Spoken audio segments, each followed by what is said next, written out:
This is the Rest of Everest video podcast, an almost unabridged expedition experience. Episode 40, Another Reason for Everest. Well, hello again, everyone. Welcome back to the Rest of Everest video podcast. I'm John Miller. A few announcements before we start today's episode. First of all, I want to give a special thanks to Alan Arnett from alanarnett.com. He is actually a neighbor of mine almost. He's from Fort Collins, Colorado, and he's an avid mountaineer.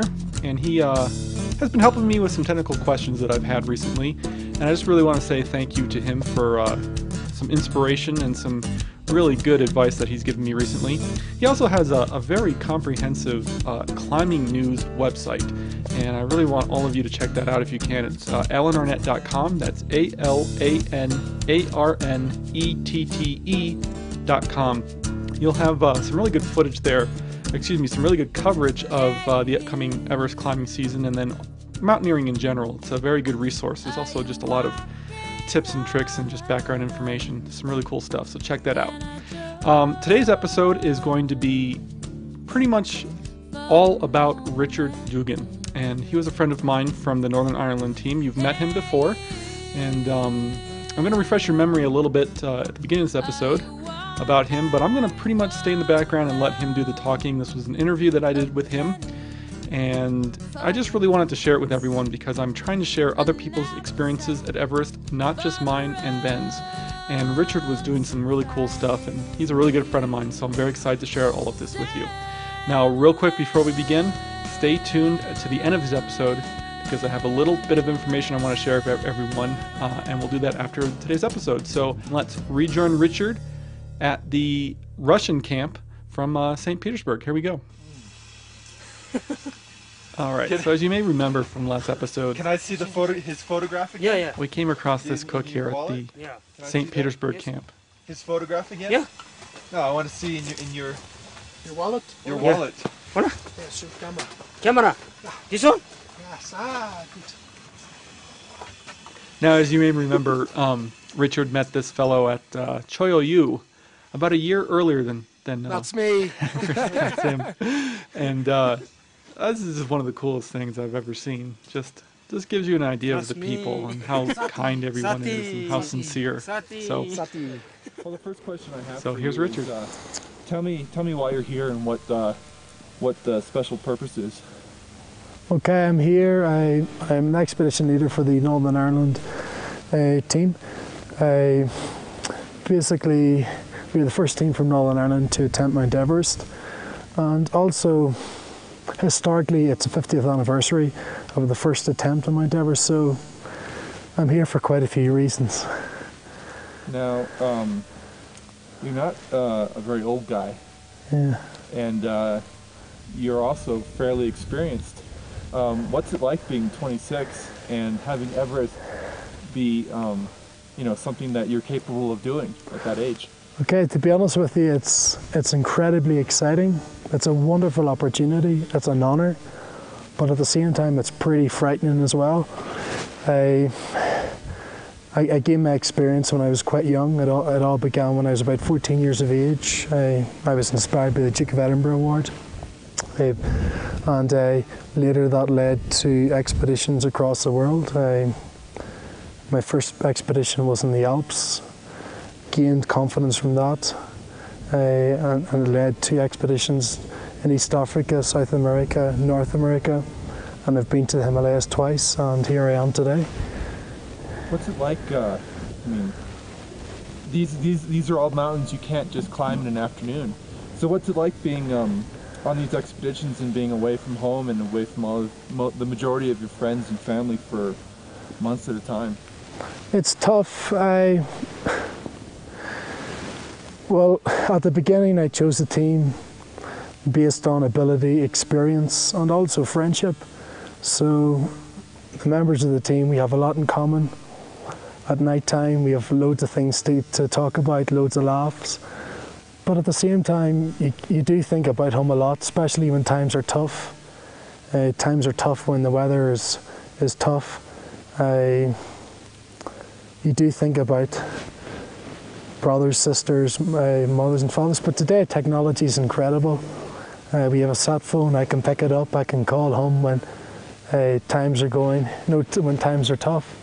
And when you hear a voice, it's amazing what it can do. It's almost like a drug. It lifts your spirits, gives you loads of energy, and it gets you back up that mountain again. You're doing a good job of blinding me, Stuart. Whoa, couldn't lose my eyes here. Okay. You were talking about, times are tough. And this expedition, you've had some tough times. Tell me about this. I want to hear about your illness and about what it was like to kind of wave off your team, even though it was temporary. Yeah, this is a big mountain. Altitude is tough on the body. A number of weeks ago, we were climbing as a team up the North Col. I was carrying a few bottles of oxygen to lessen the load on the Sherpas. And I found it very, very difficult to breathe. At first, it was incredibly nerve-wracking because at that sort of altitude, you need to take big, deep breaths to get enough oxygen into the body to make it move. And it came to the situation that I had to remove my backpack, and I had to stake it on the North Col, the head wall, and get down as quickly as possible.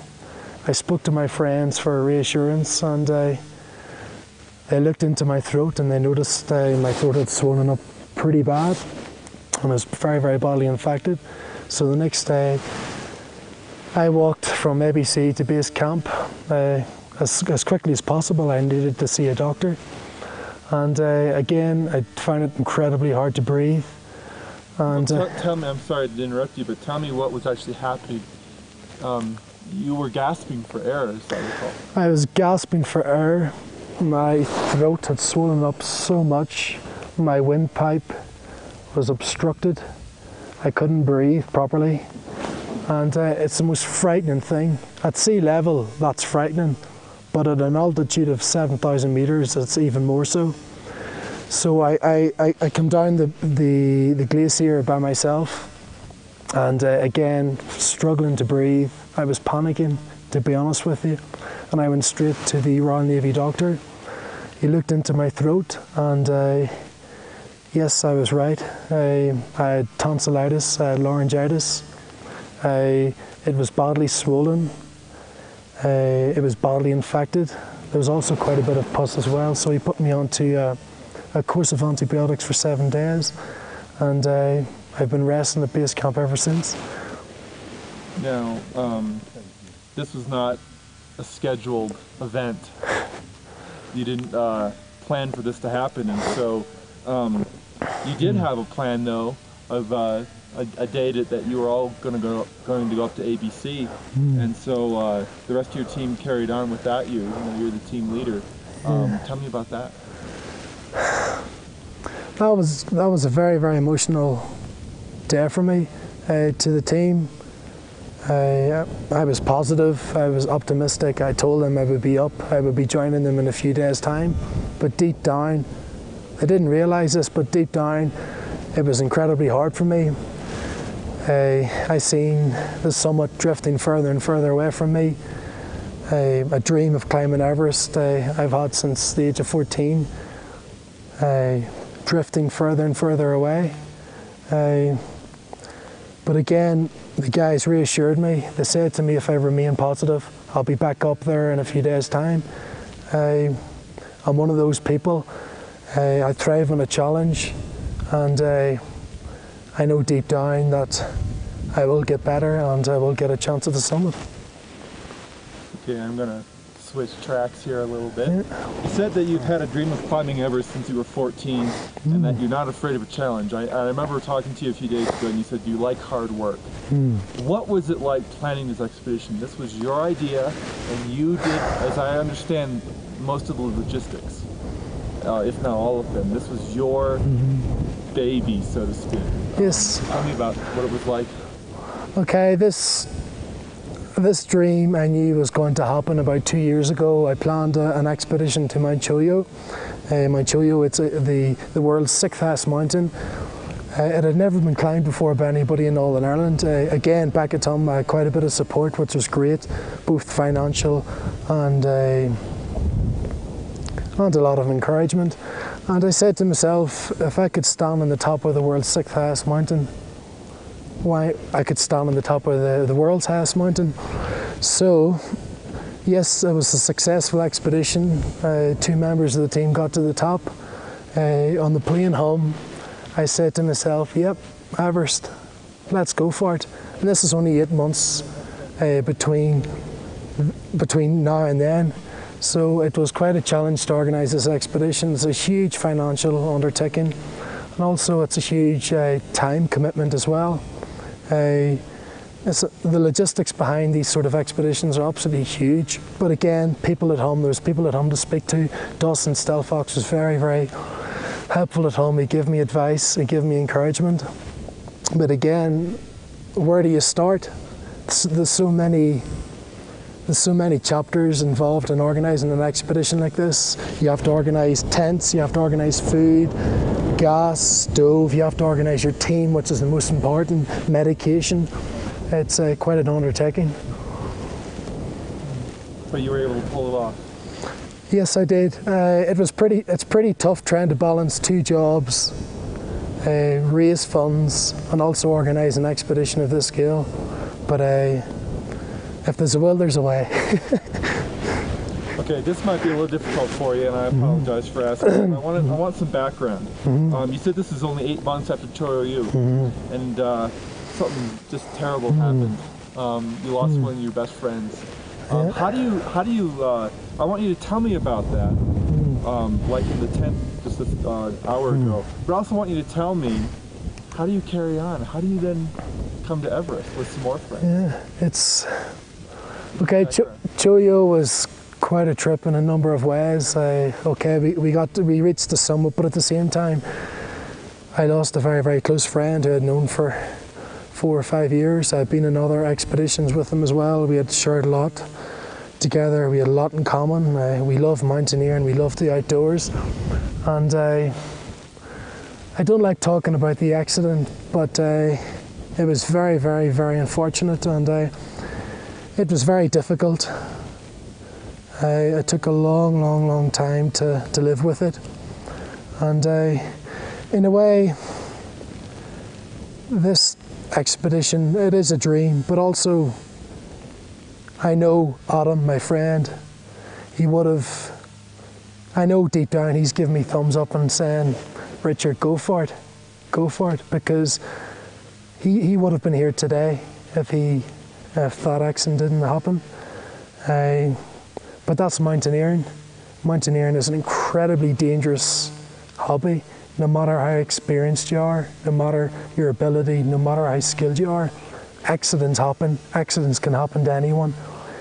These mountains are very, very powerful things. They create their own weather system, and when she blows, she can blow. Did you have any reservations about having, I guess what I mean is, did you just want to feel like, I want to take 2 or 3 years off from this? But instead here, 8 months, less than a year later, another major expedition with major potential consequences. Well, I'm one of those people. I believe you got to do things then and now, if that makes any sense, because no one knows what situation you're going to be in a year's time. I could be ill next year. I don't know, could be family commitments, because family comes first. I'm one of those people, when you put your mind to something, do it. Just do it. What do you do for a living? I have a very enjoyable lifestyle. I'm very happy what I do. I've got my hands in quite a few different things. I have an interest in conservation. I was employed by a design firm for 3 years, employed by Dawson Stelfox. Coincidentally, he was the first man from Ireland to stand on the summit of Mount Everest. What else do I do? I'm also a qualified instructor. I worked in a number of outdoor education centres and mountain centres. I'm also heavily involved on my father's farm. So yes, I'm very, very busy, but very happily busy. What did you just purchase? Yeah, I've got a little house at home. It's a little cottage. It's over 200 years of age. It's got loads of bags of character, and if you look at it, it could tell you many, many stories. And it's one of my ambitions, dreams, to restore it to its original character and move in. Now, just one other thing about your life back there. You're qualified to restore something we don't have in America. What is that? Okay, I'm qualified to restore old historic buildings. I've a mad interest in castles, churches, and monuments. I mean, you've got loads of that in Northern Ireland, and in a way we're quite lucky. We get a lot of funding from the British National Lottery and the Irish Lottery Fund, and they pump in millions and millions and millions of pounds into our heritage, which is so important, because at the end of the day it's important to know your roots. And in a way, it's a wonderful position to be in. When you fix these buildings up, you know that they're going to stand for hundreds and hundreds of more years. And in a way, one day I could be married with children, and you can tell your children, yeah, I done that. So that's pretty cool. We're almost done, Richard. Okay, 2 more things. First of all, okay, you just told me about all that stuff back home. And you know what? To me, that seems a world away from this. How do you balance the two? How do you find time for your career back home and your interests? And then how do you find time and the ability to come out here to this completely foreign land and climb these incredibly tall mountains? I don't think I've told you, but I really, really love the outdoors. It all began on the farm. I just love the elements. And my mum and dad, they live in a house. They've got a panoramic view of the mountains. And from a very, very young age, I looked across these mountains and I always said to myself, I wonder what it's like over there. I wonder what it's like to stand on the top. And one day when I was 13 years of age, I had a chance to stand on the top of the highest mountain in Northern Ireland, Sleeve Donard. It's 850 metres high, and that just, it just ticked something, it sparked something, and one mountain led to another. In mountaineering, we all thrive in something different. Some people thrive on pain, some people thrive on a challenge. I thrive on the challenge of standing on the top of a mountain, thinking to myself down below, what would it be like up there if I did get to the top? And I love to travel, I love culture, and mountains are just incredible. It gives you an opportunity to see the world, to experience new cultures, also to dig deep, to find out more about yourself. And I find over the years that you can compare mountains to your career. Many people move into a firm, they start off at the bottom. What do they do after a couple of years' time? They progress further and further and further up the ladder. And that's like mountaineering. It's a challenge to progress further, higher and higher and higher. And I find the higher up you get, there's a nicer view, and it's worth it. Okay, that's awesome. The last thing I want you to tell me about is about your expedition again. Now, you have a little bit more pressure on you than some of the other commercial expeditions out here. You guys have an element from back home that I don't think anyone else in the expedition has. The difference in religion, the two of you guys directly from Northern Ireland are climbing together, and you tell me about that, and tell me about some of what people are thinking about back home, and about your website's been getting all these hits. People are interested, people are excited. Tell me, let's wait for the wind to die down a little bit. But so you can think about it for a few seconds. You know the question I'm asking. I'm sure you've been asked it before. Many, many times. And you're doing a fantastic job. Excellent. Wish I could pay you. I'll give you some more cold water if you want. Hot tang, excellent. Oreos? Got any Oreos? What? Any Oreo cookies? I think we might have. Oh, super. Okay. So again, the question is, tell me about the different element in your expedition. Okay, this is a very, very unique expedition for a number of reasons. We are the first team from Northern Ireland to attempt Mount Everest. At the launch in Uri Canal Court in Northern Ireland, I was asked one question by a journalist: what flag are you going to hold up on top?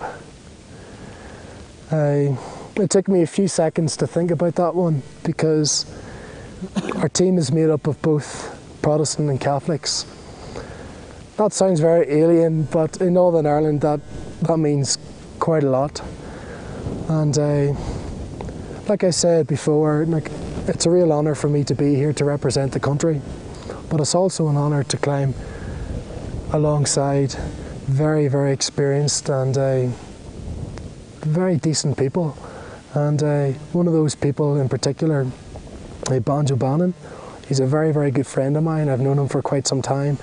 He's a tremendous climber and an amazing character. The two of us come from very, very different backgrounds. I was brought up on a farm, and Banjo, he was brought up on. It's not a very nice thing to say, but he would say it himself. But he was brought up in an estate which is slightly rougher than other estates, if that's a nice way of putting it. And from very, very different backgrounds, we went to different churches, we went to different schools. But it's amazing the way we can come together on the mountain. We come together as a team. We climb together. We can joke. We can laugh. And I hope people at home can appreciate this, because there's a heck of a lot of people are surfing our internet every day. We've got over 50,000 hits in 4 weeks already. Hits from various different religions, different backgrounds, schools and so forth. And I would like to think that people are looking at this and they're taking something from this expedition, that when people do come together, it can be successful. And if you can push aside that ugly past of trouble, and we can move forward. I'm 26 years of age. I was brought up in the countryside, and I hope people back at home will be inspired by this. It's quite scary, but a lot of people they fall into the trap of the 9-to-5 job, and they sometimes forget that you only get one go at life, and you got to get out there and do the things you enjoy and what you have a passion for. My passion is mountaineering, and I've managed to find that balance between my career and mountaineering, and I hope to continue this for many, many years. Well, everyone, I hope you enjoyed getting to meet Richard a little bit more. It's a pretty in-depth look at Richard. A little bit of an update. This was, of course, back in 2003, and Richard is now married to his girlfriend that he was speaking about, and they have a child together already, so that's very exciting. He's a new father, and it's just really nice to keep up to date with everyone. And as you can tell, Richard's a pretty interesting guy, quite the Renaissance man, and he's a really good friend of mine, so I was really happy to share all of this with you. All right, so my little announcement is it's just a teaser. I just wanted to let everyone know to make sure you check out next week's episode, where we mess around base camp a little bit more, meet some more climbers, and just try to, everyday life at Everest. But I just wanted to plant a little bug in everyone's ear that there's a good possibility I might be racking up some major frequent flyer mileage in the next few weeks. So I'm going to leave it at that, and let all of you try to figure that out, and we will see you next week. Thanks so much, everyone. The rest of Everest is downloaded all over the world every week. If you enjoy watching and would like to show your support, then take a look at my website, Aside from having lots of additional blog entries from the expedition, updated every week, there's this little donation button on every page. Now, many of you have pressed that button, and your generous contributions are helping to cover my hosting fees. If you haven't donated but would like to, then just contribute any amount. In return, I'll give you access to the video and audio dispatches I sent out while we were actually at Everest. It's pretty interesting stuff. Contribute $25 or more, and I'll even throw in an iPod-compatible version of the film Everest: The Other Side. That's the project the entire podcast here is based on. As always, our announcer is Marlon May, and our music is provided by Wendy Wu. Check her out at wendywu.com. Thanks so much, everyone, and we'll see you next week. Thank you for watching The Rest of Everest. For more information on the expedition, please visit therestofeverest.com.